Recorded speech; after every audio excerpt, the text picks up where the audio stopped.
right, so we're talking about change, we're talking about acquisition. We heard from Michael Davies, who's really talking about how he's thinking about revolutionizing one of the oldest shows on television. So the Q&A today is about change. First one, how do you know the difference between change you should sit through or when you should leave the company? Ooh, this is a tough one. I like change. I struggle to sit through change.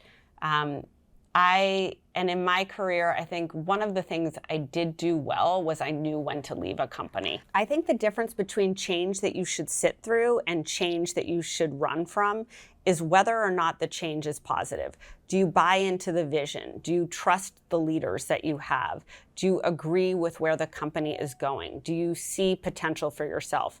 If any or most of those answers are yes, then it's probably change that you should work through. If you don't believe in management, if you don't like where the company is going, if you disagree with the vision, or you get the sense that the culture is not for you, or that you won't see more opportunity, you should leave. I think the worst thing to do, though, is to just run from a job and hop to another one without really running to something. I think the biggest and best thing you can do is make the decision on if you want to be part of the change or not. If the answer is yes, awesome, go rock it. If the answer is no, find the new thing to run through. Don't just react to where you're coming from. Second question, I'm considering asking to change offices from one city to another. Awesome. How do I go about asking my boss about this? Okay, this one's pretty easy. I would get a one-on-one with your boss. I would say, hey, I love this company. I've learned so much. Here's what I've accomplished here. Depending on how formal your boss is, you can be really buttoned up on that, or you could be kind of casual. I would, even if you're casual, I would have it written down and I would be succinct. And then I would say, I'm considering a life change. I would like to move from Boston to Minneapolis. I'd like to move from Santa Barbara to New York. And I see that there's opportunities in New York in a similar function to what I have here. I think I could do this job very well in the new city. You have to be specific on this point. You've got to really crush why you're going to be great in a city that's different from where you live now. And I also think you need to be specific about why this is good for the company, not just good for you.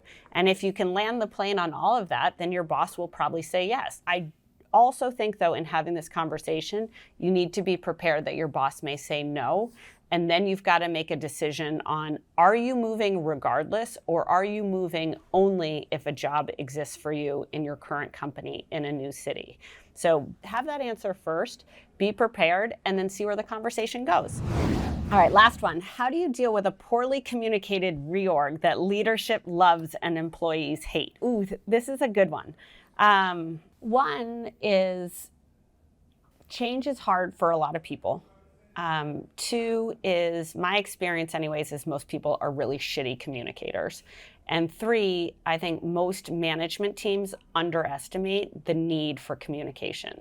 Not only one-to-many communication like emails or company meetings or blasting stuff out, but really important one-on-one communication, checking in with people, talking to people, getting people's input. I think in the case where your company is going through a reorganization, which generally means roles are going to be cut, people are going to be shifted, things are going to be different than they were the day before, I think the biggest thing to do is to ask yourself is it just the communication that's poor, or is it the changes that are poor? If it's just the communication that's poor, you have to decide whether you can forgive your management team of that or not and go on your merry way. If the decision making is poor, then you have a bigger question at hand, which is, do you want to be part of this company? I think if you're really motivated to stay and be invested in this company long term or even midterm, it's worth having a conversation with management to say, hey, I think I understand what you're trying to do. I think there's some gaps in how this is being explained, which is creating confusion or creating concern. Sometimes management teams care what employees think. Oftentimes they don't, right? The CNN thing, the email to the company was basically like, I don't give a shit if you like this or not. This is what's happening. And by the way, you might not understand it, which is your problem, not ours. So I think management teams just in general aren't good at this. And I think the question for you in dealing with it is, do you want to be part of the solution? and help them understand where there's some gaps and how they might bridge them? Or is this just a huge red flag and you should get out the door?